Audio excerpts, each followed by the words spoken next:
Hey guys, Snickerman here. Time for a new video. This time we're going to talk about how to capture and stream PS1 and PS2 gameplay. So stay tuned for that.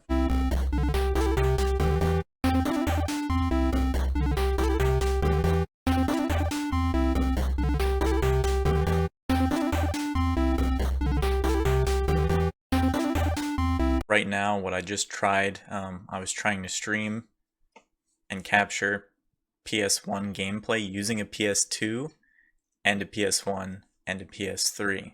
So right now I'm going to talk about three different methods, the positives and negatives of each method, and then you can make the decision for yourself. And I also wanted to show that this is an update in 2020. There's a lot of information out there from 2014 all the way up to 2018 about, and some of these methods are a little bit finicky.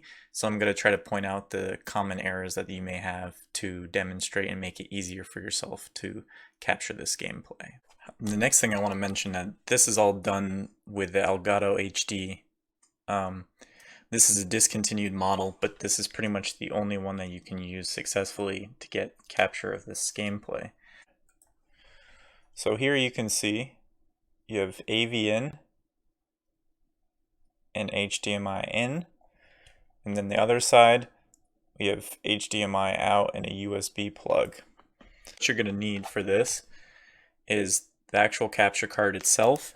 You're going to need the plug that it comes with, the little USB plug. So it's the same as a PS3 controller input, mini USB. You plug that in. One end goes to the capture card, the other is a normal USB, and that has to go to your computer. So that's the first step.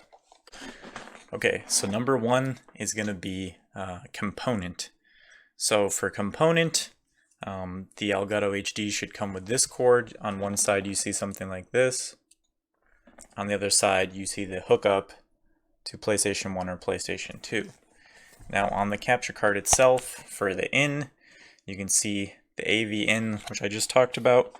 This cord will just plug into the AV in, and like I said, the other side should go to your console. Now this will easily capture PS2. The only problem is if you put a PS1 game in the PS2, it will not capture it no matter what. So this can only really be used and give good quality output audio and video for PS2 games on a PS2. So if that solves your needs, then you don't need to go any farther. You're going to choose method number one.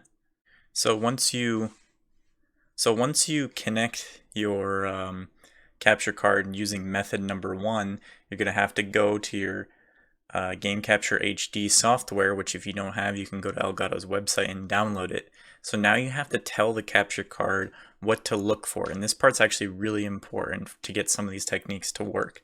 So if we're doing component cables for PS2 connection, you want to go through this list. You see the console's not listed, so you need to go to other. And you want to go to component cables. That's going to tell it to look for component. Your audio you can't change around. You can keep HD 1080. You can stretch it or not stretch it, but this is what you have to do. Then you click OK, and then your capture card will be able to detect method number one. Okay, so you see that? So basically the game tries to load up the PS1 game, and then you see that it just opens up the PS1 logo, and it will just sit there indefinitely. And you can see that the quality of the image is not even that great. So this is what happens if you put PS1 in a PS2 using method one. It won't work successfully. So now method two, you can use a PS2 or a PS1 to capture PS1 or PS2 footage using composite cables. So similar to the part number one, you have an attachment that looks like this that will plug into your input of your Elgato, and the output looks like this with a bunch of different colored cords. So now I'm going to show you how to set that up and hook it up to your PlayStation. So for method two, you need the PS1 or PS2 power cord that looks like this, that has your three colored cords on the other side. And they're going to plug into the Elgato ones in a specific order. So here's the Elgato ones. The blue and the green are not going to be used, so you can put them down. The external red one is actually going to be for the yellow. So external red from Elgato goes to your yellow composite cable.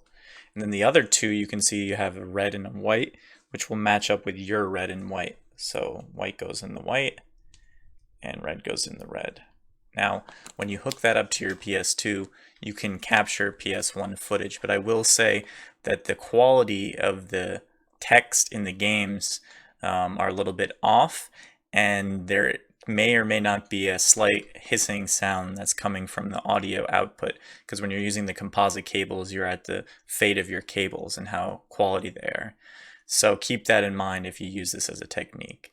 I have some slight footage here. I'll just demonstrate the text and the sound and give you a small clip right here.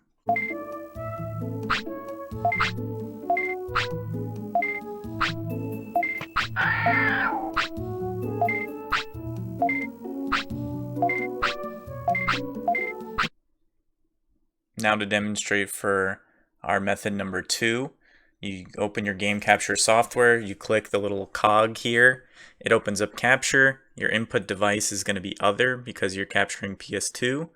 This time, instead of component, you're going to go to composite because you're using the composite cables. Here's going to show you how to connect it like I just showed you. It's going to look like this one: yellow to red, red to red, white to white. And then everything else should pretty much be the same. You can change the output resolution and crop it or stretch it as you wish. But this is what's going to give you results for PS1 footage. And now that brings us to method number 3, which is probably the best for PlayStation 1 capture. You need an HDMI splitter like this. This is a View HD HDMI splitter. And what we have here is, you can see on one side, you have 2 HDMI outputs with little lights to show that they're outputted. And you have 1 HDMI input, and you have a power cord right here. So the power cord looks like, so here you have the power cord, which you can see will just plug into the power. Now your HDMI in is going to be from your PS3. That PS3 is going to plug into here. Then on the other side, you just need 1 HDMI coming out going to your TV or your capture card, most likely capture card. So that will go to your capture card, and that will output your audio and your gameplay to the capture card. Now note, if you do this with the backwards compatible PS3, you can also do PS2 as well. And also of note, there are a lot of these HDMI splitters on the market. I can confirm that this View HD does work because I've streamed and captured gameplay using it, so I can put the link for this below in the description. Next, I'm going to show a slight clip from the footage that you get using the PS3. You can see that the text and the sound quality are much better than using the composite cables. So that's your one alternative here. I would say that this is probably the best method you can use to capture your PS1 footage and your gameplay.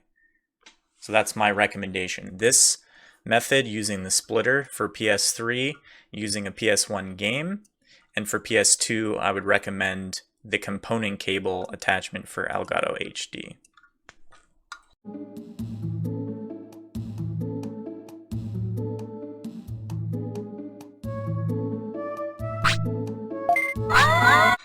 Now for method number 3, I'm going to take you through this tutorial one more time. So the interesting thing about this one is, although there is a way to capture PS3, you can see that the audio, it defaults to analog audio, where if you use this method, it may not work.